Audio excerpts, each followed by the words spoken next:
We are able to celebrate our emancipation because our great forefathers struggled for justice and human rights. In this period, we come to terms with our past and define our future unchained. We recall the boldness of Nanny of the Maroons, the defiance of Paul Bogle, the strength and moral fortitude of Sam Sharp, who chose the gallows over slavery. We must hold true to the proud heritage they and others have given us. We're going to emancipate ourselves from mental slavery. Others may free the body, none but ourselves can free the mind. Those are the words of Marcus Garvey, immortalized in song by Bob Marley. Emancipation was not a gift. The end of slavery had economic considerations, no doubt, but more so, it was hastened by the unity of the oppressed in rebellion and supported by people of conscience. Slavery could only persist because the oppressors were able to divide us. Once there was unity and consensus emerged, freedom was inevitable. In 2009, we embarked on a formal process of consensus building called the Partnership for Transformation. The 2011 Partnership Code of Conduct and 2 successive social partnership agreements provided a framework for deepening the process of participatory decision-making and engendering trust and confidence through dialogue on the critical challenges facing us as a nation. The partnership agreement is between the government, opposition, private sector, trade unions, and civil society.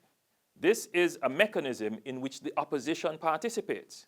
It has been a very effective tool that we must not destroy.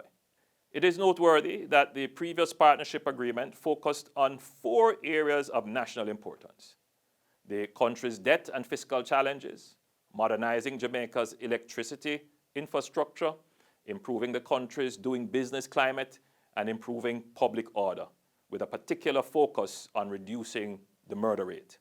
In the first 3 areas, debt, energy, and doing business, institutions in the form of the Economic Program Oversight Committee, EPOC, the Electricity Sector Enterprise Team, ESET, and the National Competitiveness Council were established or modified to coordinate and monitor the national efforts associated with resolving these challenges. Each of these institutions transcended the change of administration in 2016 and the establishment of a new partnership agreement that takes us through to 2020.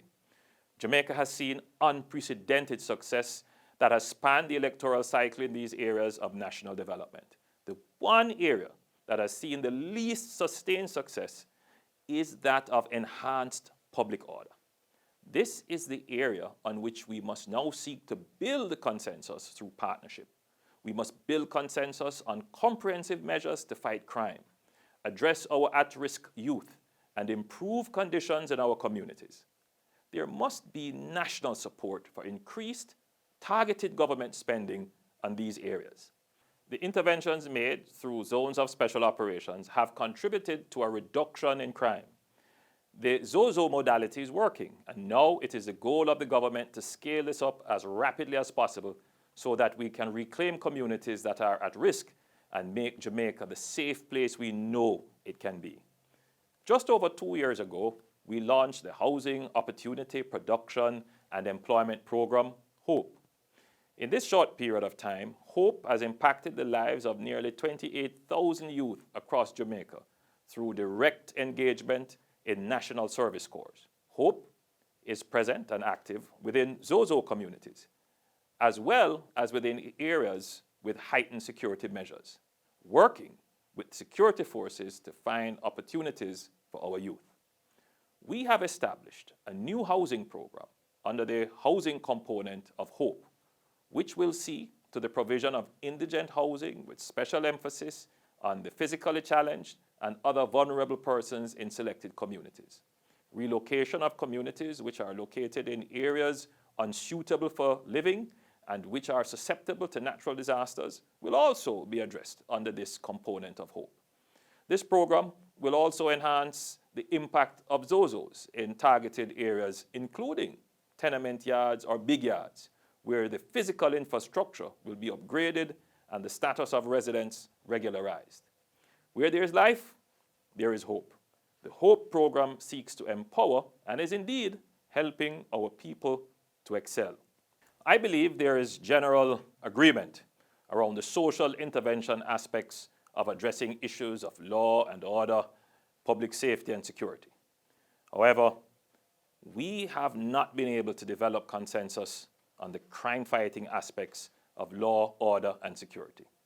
I am confident, however, that it is within our collective will to use the institutions we have established, such as the National Partnership Council, and which have shown results in building consensus around national issues.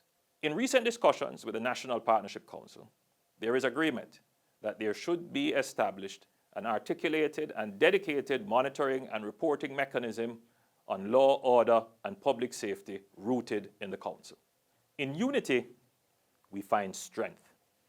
Those who struggled for our emancipation knew that it was important to pull together and not apart. This is the essence of our theme for Emancipendence. One nation, one people, united under God. Have a safe, peaceful, and blessed Emancipation Day.